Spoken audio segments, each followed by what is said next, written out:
Baiklah, bismillahirrahmanirrahim. Assalamualaikum warahmatullahi wabarakatuh.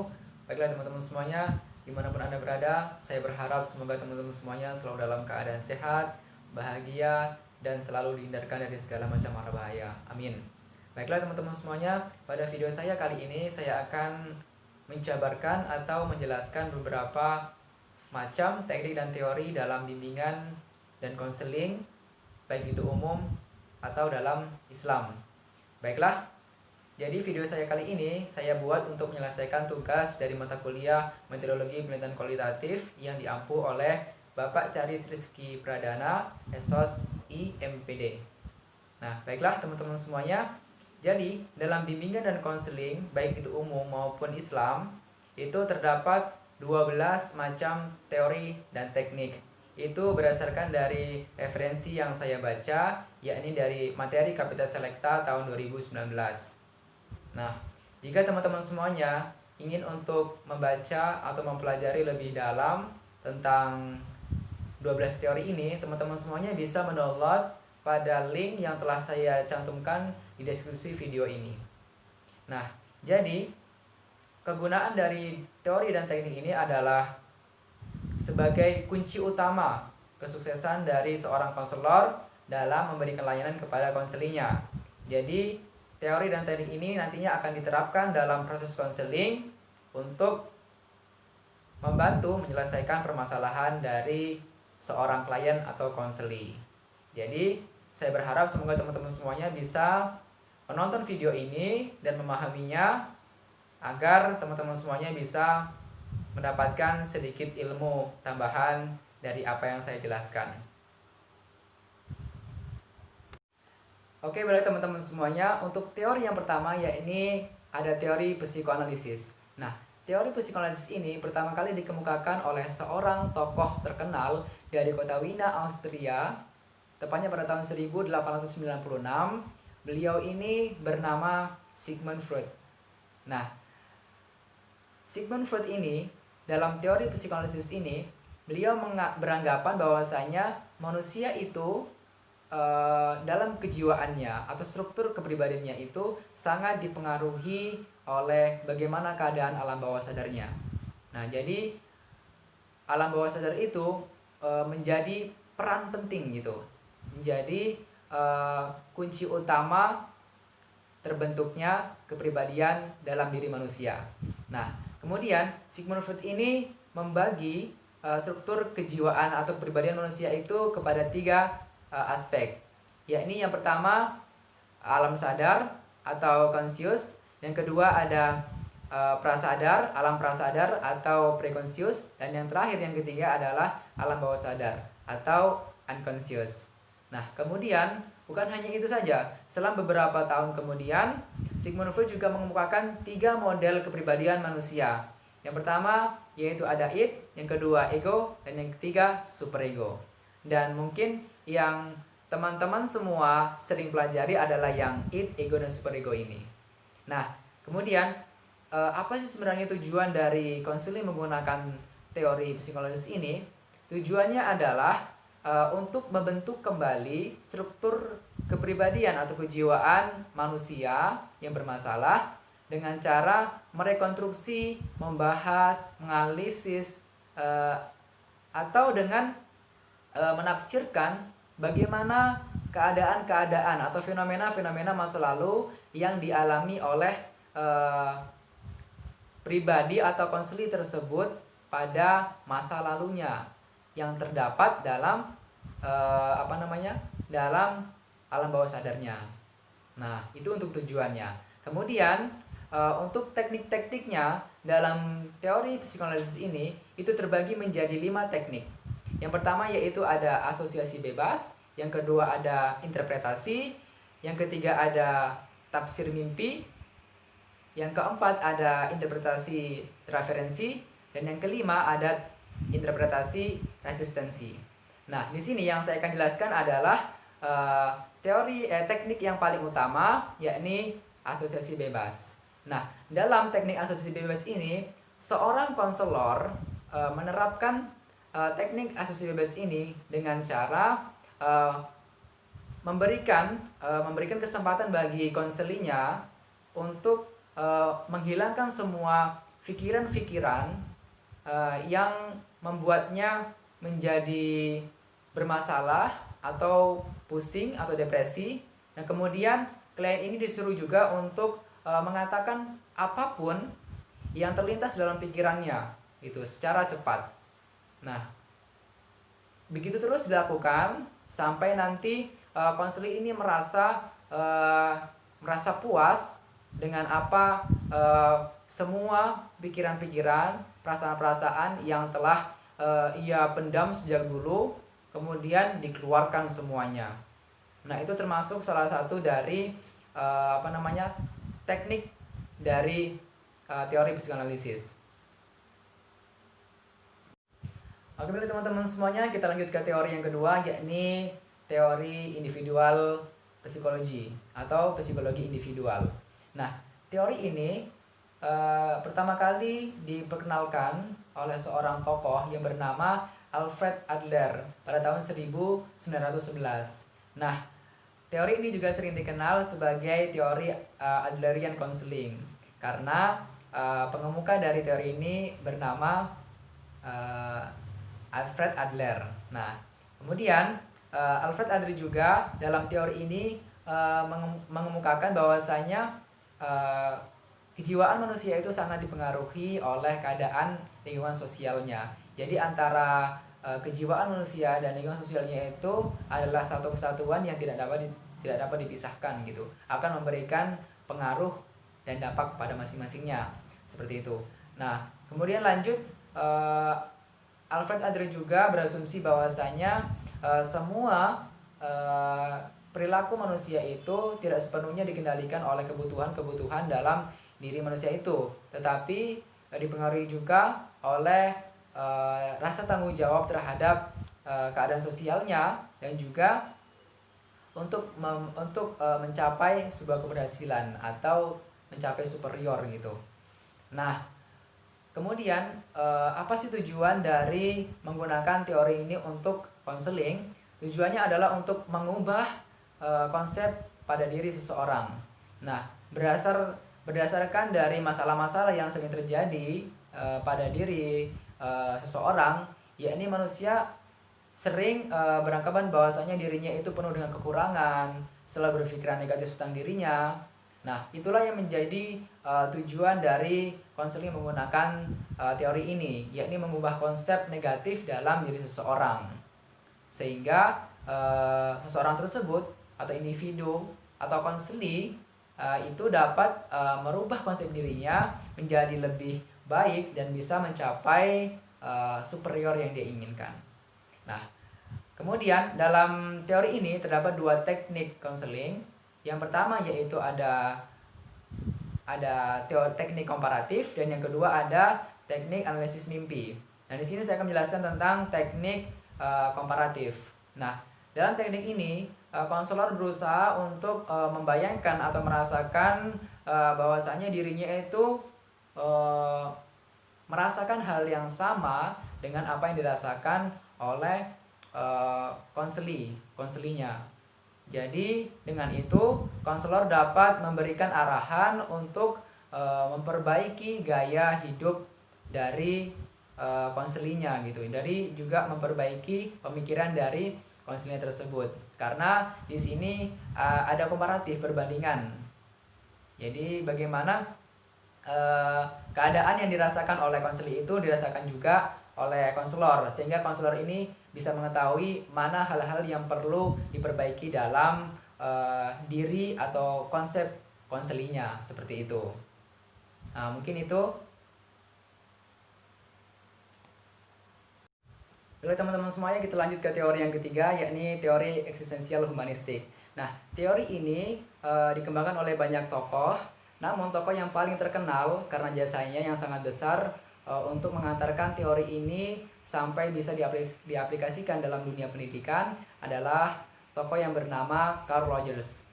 Nah, teori ini sangat memperhatikan dimensi manusia dalam hubungannya dengan lingkungannya secara manusiawi dengan memenitik beratkan pada kebebasan individu untuk mengungkapkan pendapat dan menentukan pilihannya, nilai-nilai, tanggung jawab personal, otonomi, tujuan, dan pemaknaan. Jadi pada intinya teori eksistensial humanistik ini adalah teori untuk meningkatkan atau mempertahankan bahwasanya seorang individu itu memiliki potensi-potensi dalam dirinya yang perlu dikembangkan dan perlu dipertahankan.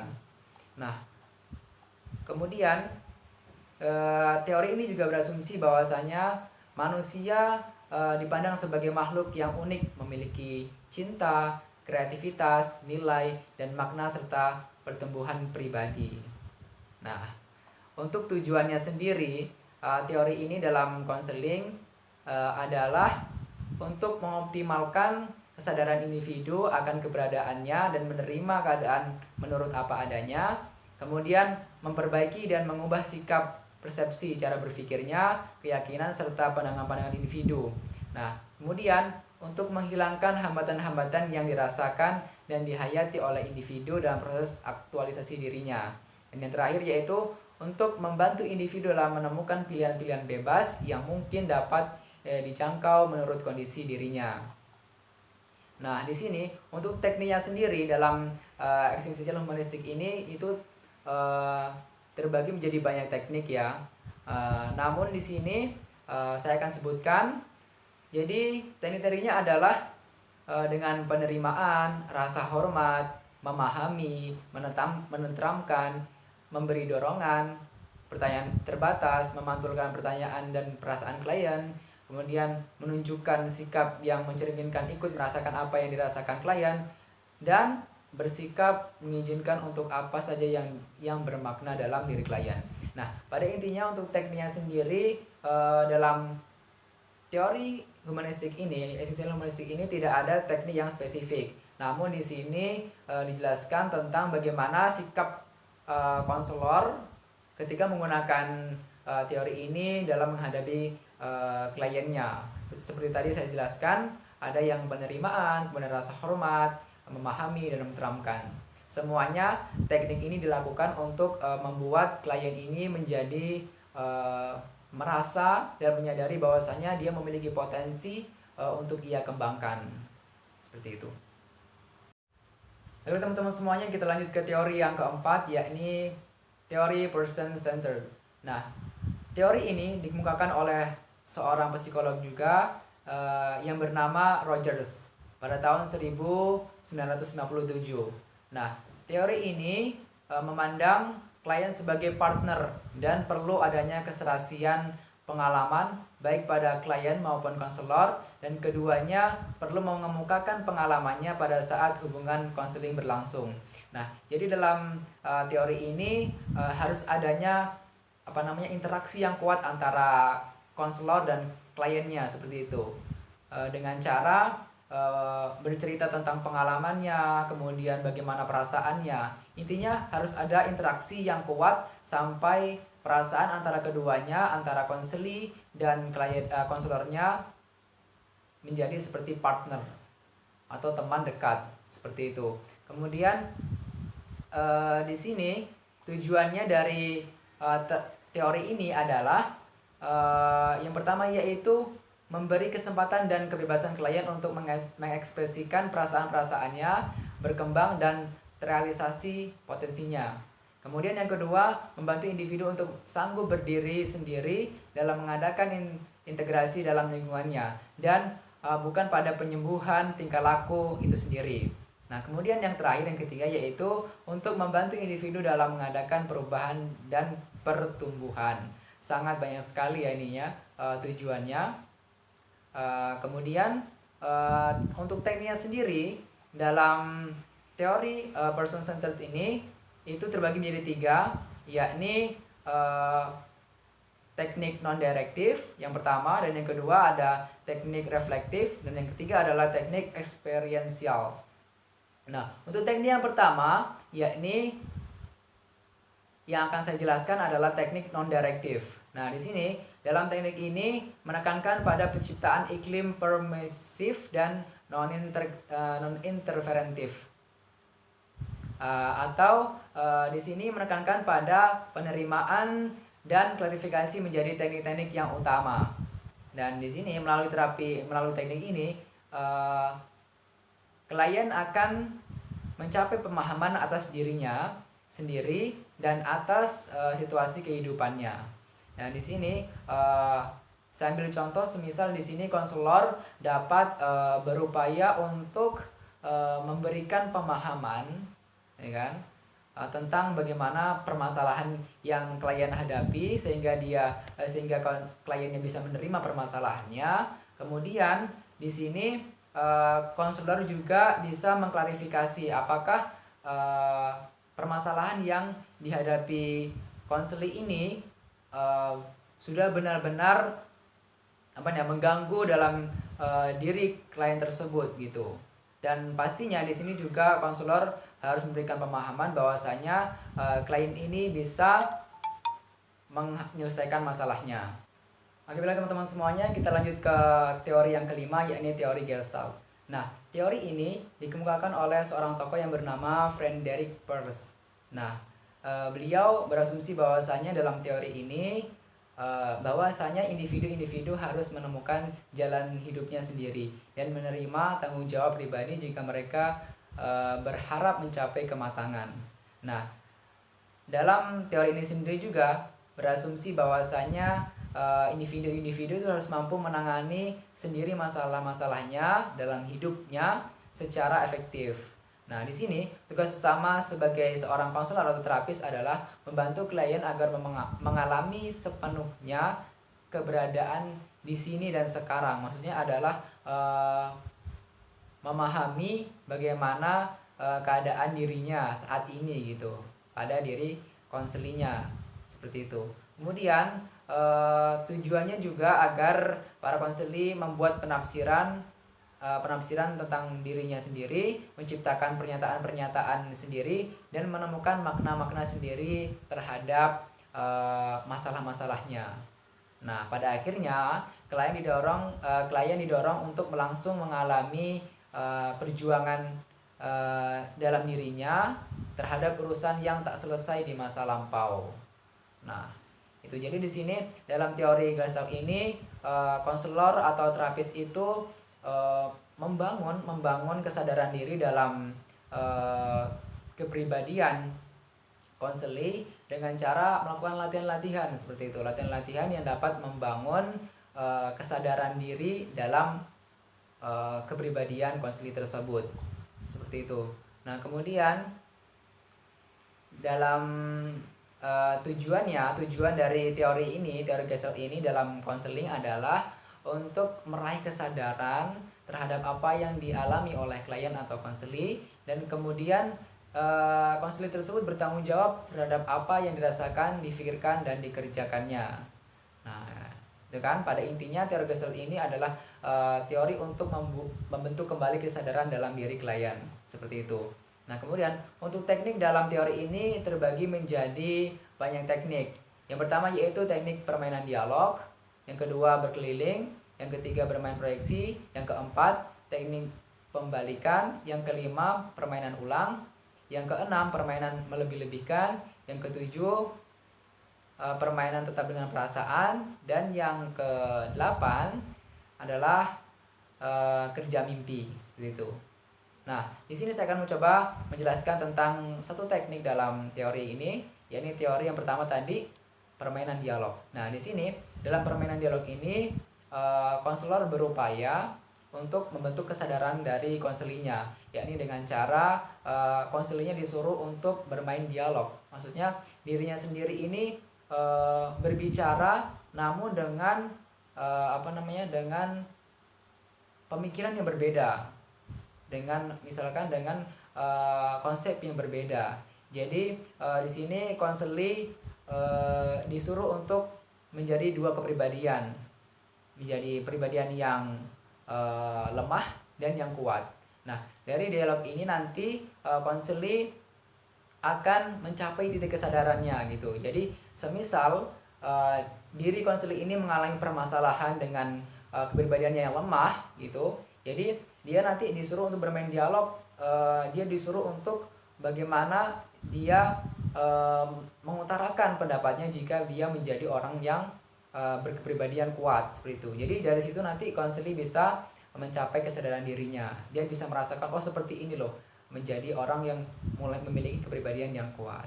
Jadi secara tidak langsung nanti dengan terus-terus melakukan latihan seperti ini, permainan dialog ini, konseling akan mencapai kesadaran dirinya. Seperti itu.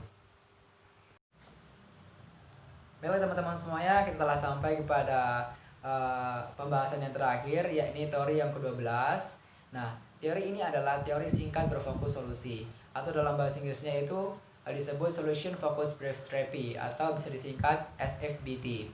Nah, teori ini dikembangkan oleh dua orang tokoh yang bernama Insoo Kim Berg dan Steve De Sever. Nah, dalam terapi ini berorientasi pada penyelesaian masalah, bukan pada masalah apa yang terjadi. Nah, lanjut, kedua tokoh ini berasumsi bahwasanya tidak perlu mengetahui penyebab masalah untuk menyelesaikannya, dan tidak perlu juga menghubungkan antara penyebab masalah dengan solusi. Nah, dapat difahami bahwasanya fokus daripada teori ini adalah untuk mencari bagaimana permasalahan itu dapat diselesaikan, bukan untuk mencari tahu apa sebenarnya masalah ini. Nah, kemudian teori ini dibangun atas dasar asumsi optimis bahwa setiap manusia adalah sehat dan berkompeten serta memiliki kemampuan dalam mengkonstruk solusi yang dapat meningkatkan kualitas hidupnya dengan lebih optimal. Nah, di sini dapat difahami bahwasanya teori ini memandang bahwasanya manusia itu adalah makhluk yang sehat dan memiliki kemampuan untuk meningkatkan kompetensi dalam dirinya, sehingga manusia tersebut bisa meningkatkan kualitas hidupnya secara optimal. Nah, di sini tugas orang konselor untuk menghadapi klien yang memiliki masalah adalah untuk membantu konseling mengenali kompetensi apa yang mereka miliki. Nah, tentunya dari tugas konselor ini kita bisa juga menarik kesimpulan bahwasanya tujuan daripada teori ini dalam konseling adalah untuk membantu konseling menemukan atau memahami atau mengenali potensi apa yang ada dalam dirinya, sehingga ketika konseling itu sudah mengenali potensi apa yang ada dalam dirinya, dia bisa menggunakannya untuk menyelesaikan permasalahan yang ia hadapi. Nah, kemudian di sini saya langsung menjelaskan tentang tekniknya ya, macam-macam tekniknya. Nah, di sini dalam teori ini terdapat 5 teknik konseling. Nah, yang pertama yaitu ada expansion finding question. Yang kedua ada miracle question, yang ketiga scaling question, dan yang keempat ada coping question, dan yang terakhir yang kelima adalah accomplishment. Saya akan mencoba menjelaskan teknik yang keempat, yakni coping question. Nah, coping question ini diartikan sebagai pertanyaan yang meminta konseling untuk mengemukakan pengalaman sukses dalam menangani masalah yang dihadapi. Dan di sini peran konselor adalah meminta konseling untuk menceritakan pengalaman-pengalaman sukses apa yang pernah ia alami, sehingga dengan itu dapat didapatkan atau dapat berpengaruh pada kemampuan dari konseling tersebut. Jadi konseling tersebut termotivasi karena dia mencari kembali, mengingat-ingat kembali kesuksesan yang telah ia dapatkan, sehingga permasalahan ini yang dihadapi oleh konseling itu otomatis akan akan bisa dipecahkan karena konseling yang berpikiran positif, gitu kan. Karena dia berpikir bahwasanya dia pernah sukses, dia pernah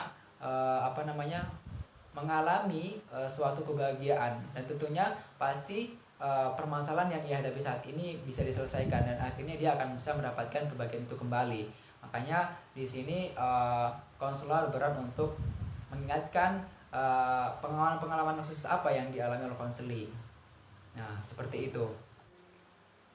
Baiklah teman-teman semuanya, alhamdulillahirobbilalamin, kita telah menyelesaikan pembahasan tentang teori-teori dalam bimbingan dan konseling. Saya berharap semoga teman-teman semuanya bisa mendapatkan sedikit pemahaman tentang apa yang saya jelaskan tadi. Dan juga teman-teman semuanya masih penasaran atau masih belum paham tentang apa yang tadi kita bahas, teman-teman semuanya bisa mendownload materinya dalam link yang telah saya cantumkan di deskripsi video ini. Oke, saya mohon maaf jika banyak kesalahan dalam pengucapan, dalam aksen apapun itu dalam video ini. Saya mohon maaf sebesar-besarnya. Saya akhiri. Assalamualaikum warahmatullahi wabarakatuh.